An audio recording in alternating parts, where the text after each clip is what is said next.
When I think of my mother, I still prefer to imagine her next to my father. They were such a strong bond. My father with his eternal, I'll fix it myself, and my mother with a cup of tea, always on the windowsill, looking out into the garden. When he left, too suddenly, too early, the house seemed to lose its support. The walls stood, the roof held, but inside it was empty, an echo even in the daytime. I am 35, I am a grown woman, and yet after the funeral, I again felt like a teenager who looks helplessly at my mother and does not know how to protect her. She behaved with dignity. She smiled in public, joked that, now the garden will be my new husband. But I knew that the evenings had become unbearable for her. The silence does not let you breathe. And then one day, as it usually happens in movies, not in life, she was watering the flowers and called out to a guy. He was renting an Airbnb across the street, young, about 25, from America. She invited him for tea. In my world, it's not done that way. My mother, strict and cautious,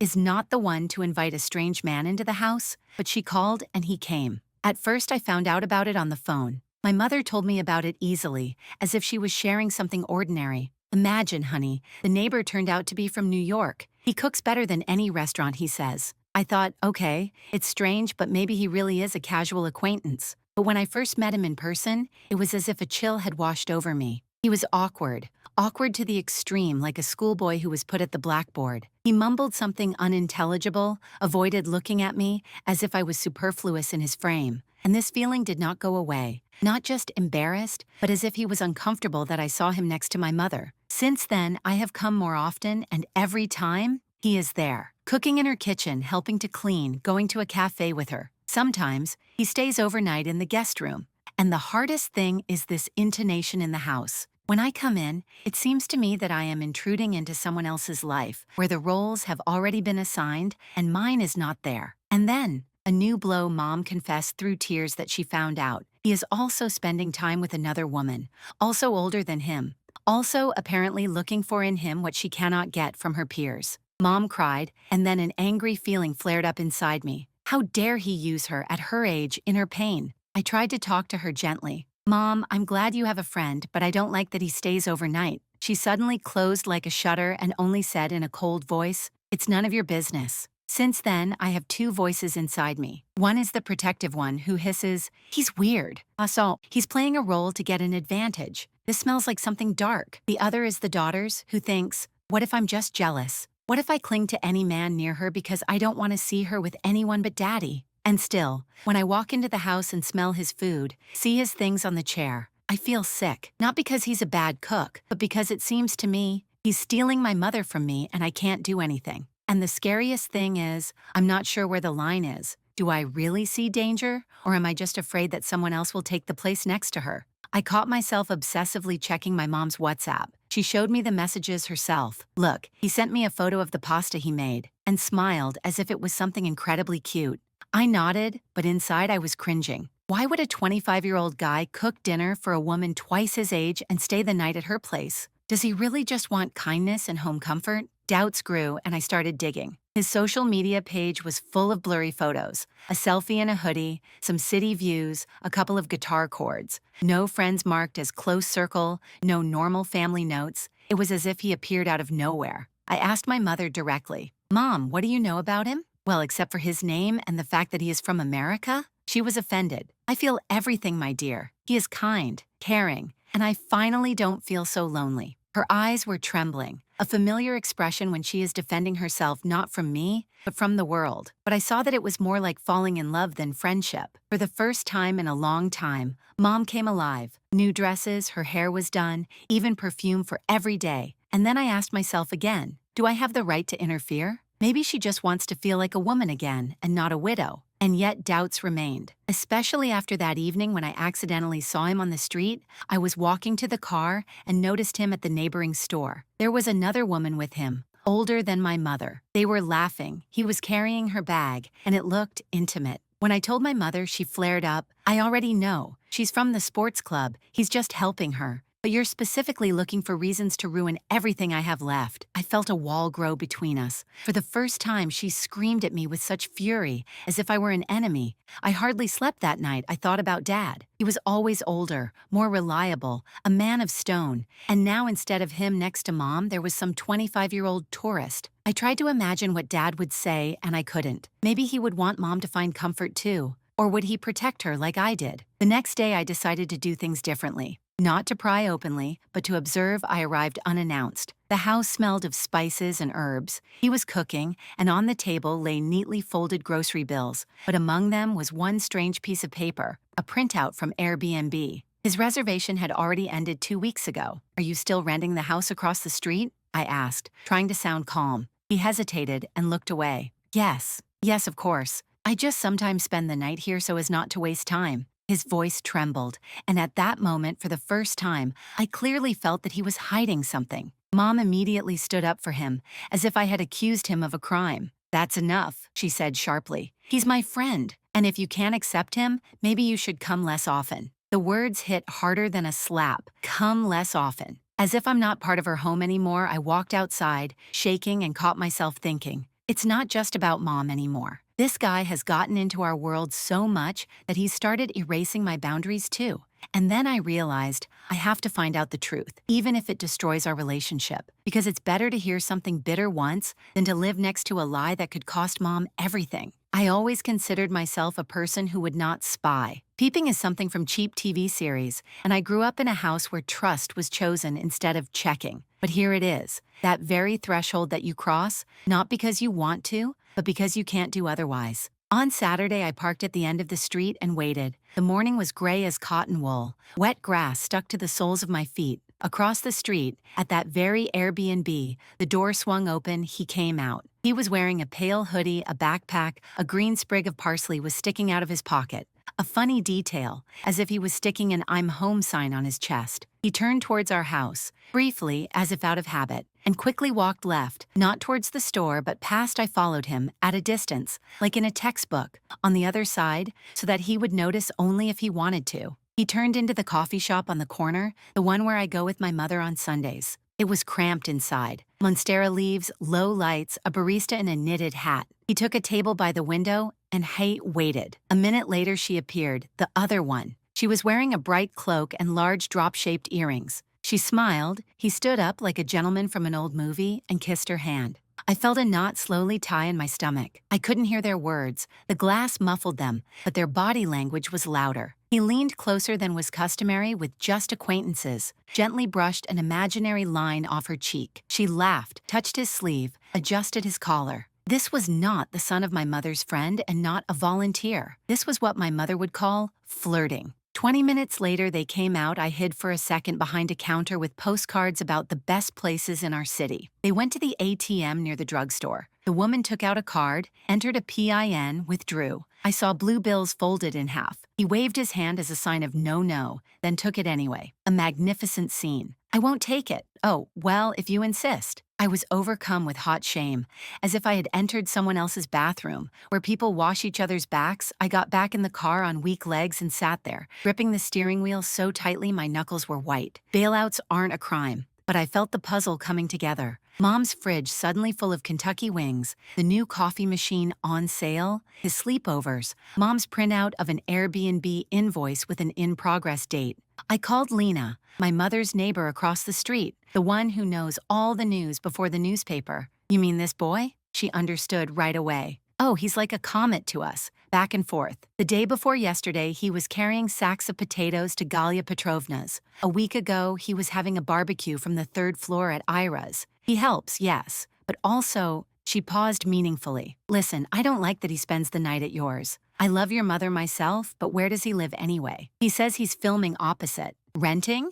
The landlady has already rented it out to another couple for a month in advance. Lena always had wonderful springs. He hasn't spent the night there for a long time. I thought he moved in with you. No? No, I exhaled. Not to me. Now the puzzle was not just a hint, it became a picture. And I didn't want to, but I saw. In the afternoon, my mother and I were drinking tea in the kitchen. He was out on business somewhere. There were 2 neat piles on the table, bills and the gardener's journal. I saw my mother's cheeks turn pink. She was happy, just like she used to be happy about my father's surprises. Look, he painted the shelf. Look, he brewed this tea himself. Not strong, like your father likes it. I listened and thought, Father has been brewing tea for 30 years and no one has ever lost their mind over it. Mom, I said calmly. I saw him with another woman. He took money from her, and I searched for words. I think he no longer lives in the house he talks about. Mom threw the teaspoon so hard that the liquid splashed out. Are you following him? She asked quietly, dangerously. You? My daughter? I'm trying to save you, I answered honestly. Not from him. From the situation. I don't need to be saved, she raised her voice. I'm not in kindergarten. I'm an adult. I lost my husband, not my head. If I feel good, why is that a crime? Why do you decide who I should drink tea with, who I should laugh with, who, she hesitated, who I should be silent with? I stood and saw in front of me not my mother, but myself. At 20 when I was arguing with her because of my first boyfriend, and I suddenly wanted to cry as bitterly as then, because this dialogue frame closes people, placing them in the roles of mother-child, and I wanted to say, woman, woman, mom, I said softly. I'm not against your happiness. I'm against someone playing with your loneliness like an instrument. She snapped. He feels good with me and I feel good with him and you. You want to remain the only one I smile at. She turned to the sink as if cutting me out of the frame. If it's so hard for you, come less often. I left the kitchen as if I was leaving a steam room. I wanted to breathe, but the air was heavy. That evening, I wrote to that same woman in the bright coat. On her social media page, I found the tag Sports Club, my mother's friend, and I wrote to her directly. You communicate with name, right? My mother too. Can we talk? She responded quickly, as if she had been waiting. Come tomorrow at 4. The address is, and please, no scandals. She met me at the door with an anxious smile, one of those that smile only with the lips. Her house smelled of vanilla and dog. We sat down in the living room. She brought a folder, a large one with an elastic band. She opened it and took out a list. In fact, it's a synopsis of the novel. Names, age, region, notes. Living women transformed into lines? It's not about gossip, she said right away. It's about safety. Here she ran her finger along the sheet. He was Tom. The neighbor's was Evan. Your mother's was, she named a name I knew, Jason. And Galia Petrovna's was Mike. She sighed. I don't know if he's a swindler. He's gentle, caring, really. He washes mugs, kisses your hand, like in the movies. He cooks so well that you want to cry from the chicken soup. And at that very moment, he asks to lend me a loan, help with a visa, pay for a cooking course. A little, 50, 100, 200. And then there's fluctuation. Either he disappears or goes to the house next door. There's a woman there too, alone. She's not feeling well. I'm not a saint. She smiled crookedly. I felt good too, but I felt the chill in time. It's always standing on the threshold, as if ready. Leave if it ends well. She showed the correspondence, the exact wording. I feel so warm next to you. You are like home. I want to take care of you. This is my therapy. And the same, courses, help, complicated accounts. He shuffled this deck deftly. I left her not victorious and not broken, enlightened. His scheme is not about cheating. She is about symbiosis. He brings tenderness and home rituals, takes money and belonging. It is difficult to call it a scam because both sides take, but it is easy to call it a disease. We all, each at our own age, have voids. He learned to get to them and live in them like in a studio by subscription. When I got home, I found my mother's jewelry box. Where my father's cufflinks and his watch were, the watch was gone. My heart sank. Mom, I asked in the kitchen, where is Dad's watch? I gave it to him for a while. Too quickly, his was broken, and he needed to go to an interview at a restaurant, and without a watch, he feels like he has no arms. I closed my eyes, opened them. The words return immediately burned on my tongue like pepper. But I freely said, tomorrow at 5, I want to see him at our place. You too. I have things that he should hear in your presence. And if he doesn't come, I'll go where I need to go myself. Is this a threat? Mom snapped. This is an adult conversation, I said. It's time to have it. She looked at me for a long time, the way a person looks when for the first time she sees in her child a person not from her own head. And she said, okay, at 5. I went out onto the porch, inhaled the air. It smelled of wet earth, autumn leaves, and something barely noticeably rotting. The phone lit up in my pocket, an unfamiliar number. Are you the daughter of Mom's name?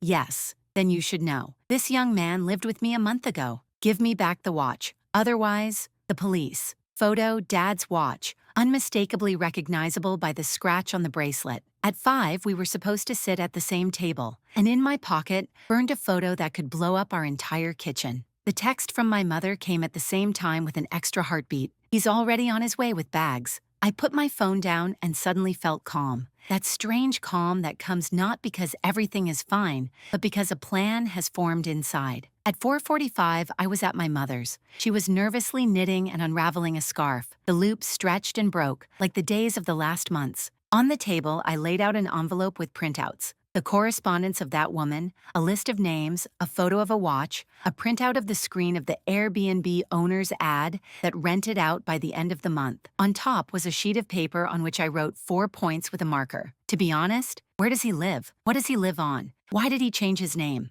Return the watch boundaries. No overnight stays, no money. If you don't agree, leave. Don't make a tribunal out of this, Mom asked hoarsely. Please, this is not a tribunal, I replied. This is hygiene. The doorbell rang like a shot. He came in, placed 2 thick bags on the threshold. In one of them, the tip of the fabric stuck out like a tongue. He was pale, like paper. He saw the printouts on the table and smiled his soft smile, the one that acted on women tenderly, like valerian. Wow, what is this? Sit down, Mom said. We need to talk. He sat down. He interlaced his fingers and stared at them. I sat opposite him, putting my palms on the table, open so that it wouldn't look like I was coming with a club. Mom sat next to him. It was painful, but I understood. She needed her own support. Where do you live now? I asked without preamble. There, a nod towards the window. Across the road. Airbnb is rented out until the end of the month. I pulled the printout closer. The owner confirmed. Where do you live? He pursed his lips like children do when they are about to cry. Sometimes with friends, sometimes in here. Sometimes at Jerry stopped short. With other women, I prompted, you change names, you become a son, friend, helper, you cook, you scratch their soft spots before asking for a loan. Where is the watch? He froze. For a second, something sharp flashed in his eyes, like an animal that had been accidentally cornered. Then he pulled his watch out of his hoodie pocket, neat as a jewel. I wanted to return it, he whispered, honestly. Mom pressed her lips together, closed her eyes, and her shoulders shook. Why are you doing all this? I asked unexpectedly softly. Why do you need us? We are not easy. We are people. He was silent for a long time. And then, with that same disgustingly beautiful effect of sincerity, he spoke. His voice was quiet, not dull, but conscious. I love home. Not the one where I grew up. That house didn't exist. I lived. He waved his hand. Wherever I had to, I learned to make people warm. When they feel warm, they keep me. They give me a place for the night. For a week, for a month, I really love to cook. I really like to wash mugs so that everything shines in the morning. I don't do it out of calculation, but then the money runs out. There's little work, paper. He grimaced. Everything is complicated for me with documents. It takes a long time to explain. And I ask and they give me. Often willingly. It's not about divorcing, it's about continuing being. If I could, I would earn money differently. But this is all I know how to do. Be useful. I noticed that lonely people are always empty. I hate emptiness. He didn't make excuses, he explained, and that made it worse because beneath his words, I could hear my own fears. Emptiness, silence, the need to be needed by someone so as not to disappear. Mom sobbed silently, the way adults sob. Without a sound, with the movement of her lips, I put my palm on her hand across the table. She didn't pull away. It doesn't work, I said, because you put yourself in this void and then take it out with interest. We are not ATMs, we are people. If you need help, there are monthly shelters, hostels, centers. If you need therapy, there is. If you need a job, I caught myself saying we can help with a resume, but I have conditions, and so does my mother. You will return the watch. You will not spend the night here. No money, no other people's rooms. If you really know how to make heat, find a way to do it without taking bricks out of our house. He nodded, then he shook his head. Then he nodded again, as if a boy was beating inside him from the outside. Mom wiped her eyes, raised her chin. There was always iron in this gesture. I am not ready to say goodbye to you as a person, she said, but I am ready to say goodbye to illusions. You are not my savior and not my son. You are a neighbor to whom my door is open during the day, for tea, for conversations to the garden, if you want on a day when you have the strength. At night, you are not here. Money, not here. My favorite things, not here. If you agree, let's try. No, you are leaving now and not coming back. He was silent for a long time. Then he stood up. He took the bags and suddenly, unexpectedly, he went up to his mother and kissed the top of her head. Not like you kiss a woman, like you kiss a tree in the park, near which you've been sitting on a bench for many years. I won't come back, he said, because I don't know how to do a little bit, and you need a little bit. And also, thank you for the tea. It was the best thing in this city. He went out. The door closed. The house became so quiet that I heard the basil leaves moving on the windowsill. We were sitting. Mom buried her face in my shoulder and started crying for real, with her nose, with hiccups, with, "I'm so tired, Lord." I stroked her back, like Dad stroked me once, and thought that adult life is not about doing it right. It's about doing it honestly enough so that you won't be ashamed later. Later we drank tea, simple, bagged, without its secret herbs. I returned the watch to the box. My fingers were shaking as if I had closed the lid not on the hinges but on the past. Mom sat down next to me, took my palm, and said, "I'm sorry I yelled at you. I was afraid not to lose him. You as if I chose not you. It's terrible to say, but I really felt that way. And I smiled through my tears. I'm afraid of losing you in any way, even through your happiness. This is also unfair. We will learn." The next day, I went to that woman in the bright raincoat and gave her the number of the policeman who was handling the case of the uninvited tenants. We didn't want to take revenge. We wanted a line. Not a metaphorical one, but a human one. For this one, you can't. This will save both us and him in different ways. The month that followed was awkward. Mom caught herself several times taking 2 glasses instead of 1. His favorite blanket was empty on the bench. We removed it from sight so that it wouldn't twitch. In the evenings, she began to go to classes more often. Yoga for the back, vocal warm-ups for breathing. It's funny, but she always dreamed of singing. Dad laughed and she was silent. I signed her up for a psychologist so that it would be about grief and not about the little American. She went. She came with the words, "I have a lot of winter inside me, but she is mine, and I will live until the snow melts." One day there was an envelope in the mailbox with no return address. Inside was a postcard with a photograph of the sea and 3 lines in block letters. "Thank you for the borders. They stop me where I can't. I'm going home.